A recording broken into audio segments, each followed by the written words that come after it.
Taylor Swift dropped, before Taylor Swift dropped, I didn't listen to it. Rachel didn't listen to it. But somebody did. But Ashley did. I sure did. And it was terrible. Wait, are you a Swiftie? So I guess technically I'm not a Swiftie. I have grown up listening to Taylor Swift. My mom liked her first little song when she first came out.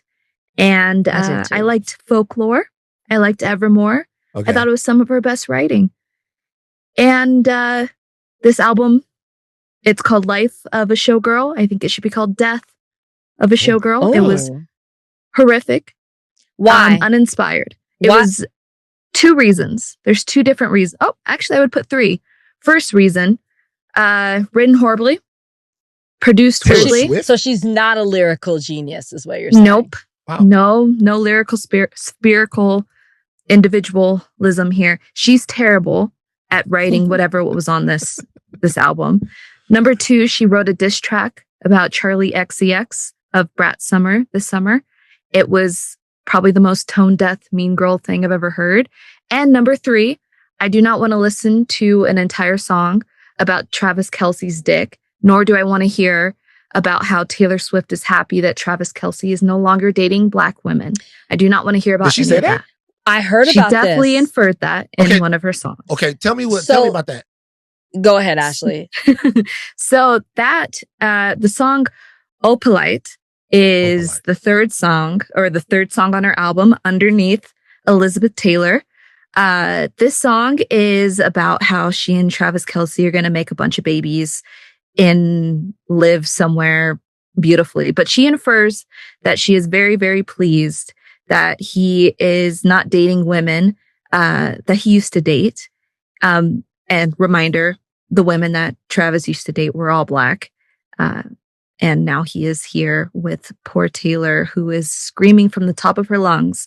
Oh, she also has a song about how she wanted to date or kiss a guy who died in her high school, but now she has to date Travis Kelce. It's very strange. Okay. The whole album is strange. No, it feels rushed. It's like you've been giving us music back to back to back to back. You can stop. But the song you're referring to, Opalite, I did see a lot of talk about this and what people were upset about in that song, particularly Black women who were like, you're not that slick. So the song's called Opalite, right? And in the song, she talks about how she's talking to Travis and she was like, you were dating someone, you were so alone.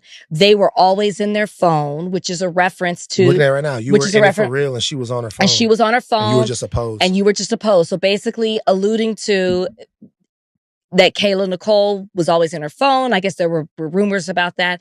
And that there was a video. Okay. And he was always telling her to get off her phone. And that for her, it was all about like posing, being on the carpet. But then she goes on to say, you were so lonely in the onyx night.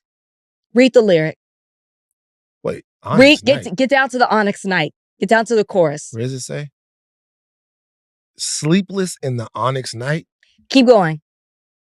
But now the sky is opal. Oh my God. So people are taking this to mean that the women that he has dated are, that's who she's referring to. You were sleepless. You couldn't get it right because everybody knows he has this history of dating Black women, the onyx night. And people are assuming that is in reference to Black women. But now the sky is so bright because it's opalite, which is a white crystal stone.